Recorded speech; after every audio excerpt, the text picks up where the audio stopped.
ನಮಸ್ಕಾರ. ನಾನಿದಿನ ಹಲಸಿನ ಹಣ್ಣಿನ ಪಡ್ಡು ಮಾಡ್ಕೊಂಡು ಬಂದಿದ್ದೀನಿ. ಹಲಸಿನ ಹಣ್ಣಿನ ತಿಂಡಿ ಯಾವುದೇ ಮಾಡಿದರೂ ತುಂಬ ಟೇಸ್ಟು. ಇದು ಕಡುಬಿಗಿಂತ ತುಂಬ ರುಚಿಯಾಗಿರುತ್ತೆ. ಎಷ್ಟೋ ಜನಕ್ಕೆ ಪಡ್ಡು ಮಾಡೋಕ್ಕೆ ಬರುತ್ತೆ ಅಂತಲೇ ಗೊತ್ತಿಲ್ಲ.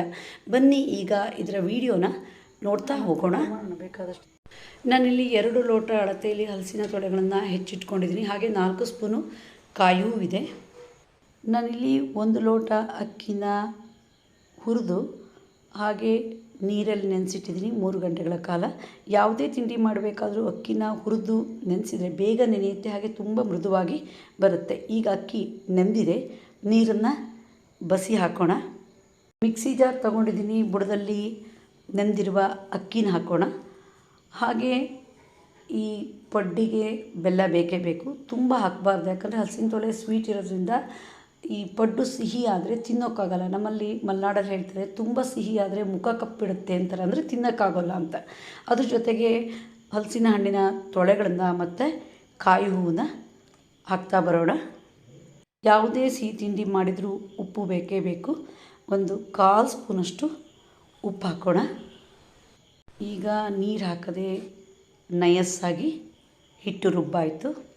ರುಬ್ಬಿದ ಮಿಶ್ರಣಕ್ಕೆ ಸ್ವಲ್ಪ ನೀರು ಹಾಕಬೇಕು, 1/4 ಲೋಟದಷ್ಟು ಹಾಕೋಣ. ಹಾಗೆ ಚೆನ್ನಾಗಿ ಮಿಕ್ಸ್ ಮಾಡೋಣ.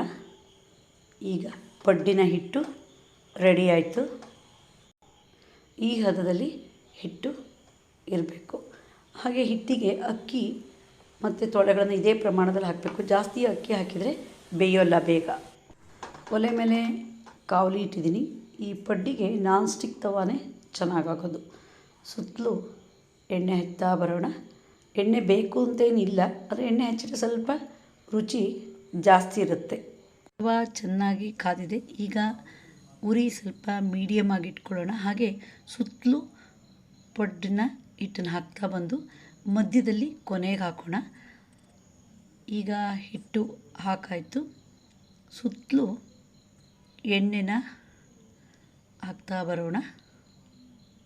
ಈಗ ಪ್ಲೇಟ್ ಮುಚ್ಚಿ ಉರಿ ಸಿಮ್ಮಿಗಿಡೋಣ, ಚೆನ್ನಾಗಿ ಬೇಯಲಿ.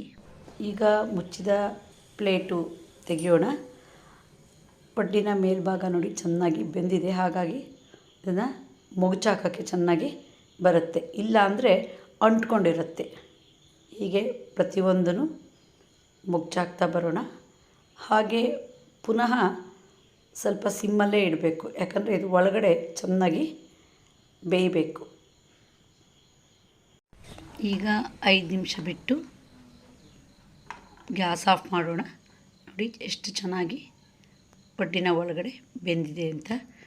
ರುಚಿಯಾದ ಹಲಸಿನ ಹಣ್ಣಿನ ಪಡ್ಡು ರೆಡಿ ಆಯಿತು. ಈ ಪಡ್ಡಿಗೆ ನಂಚ್ಕೊಳ್ಳೋಕ್ಕೆ ತುಪ್ಪ ತುಂಬ ರುಚಿಯಾಗುತ್ತೆ. ಬೆಳಿಗ್ಗೆ ಮಾಡಿದರೆ ಸಂಜೆವರೆಗೂ ಹೀಗೆ ಮೃದುವಾಗಿರುತ್ತೆ. ನೀವು ಸಹ ಒಮ್ಮೆ ಟ್ರೈ ಮಾಡಿದ ರುಚಿಯನ್ನು ಸವಿಯಿರಿ. ನಿಮಗೆ ಈ ವಿಡಿಯೋ ಇಷ್ಟ ಆದರೆ ಲೈಕ್ ಮಾಡಿ, ಶೇರ್ ಮಾಡಿ, ಸಬ್ಸ್ಕ್ರೈಬ್ ಮಾಡಿ. ಧನ್ಯವಾದಗಳು.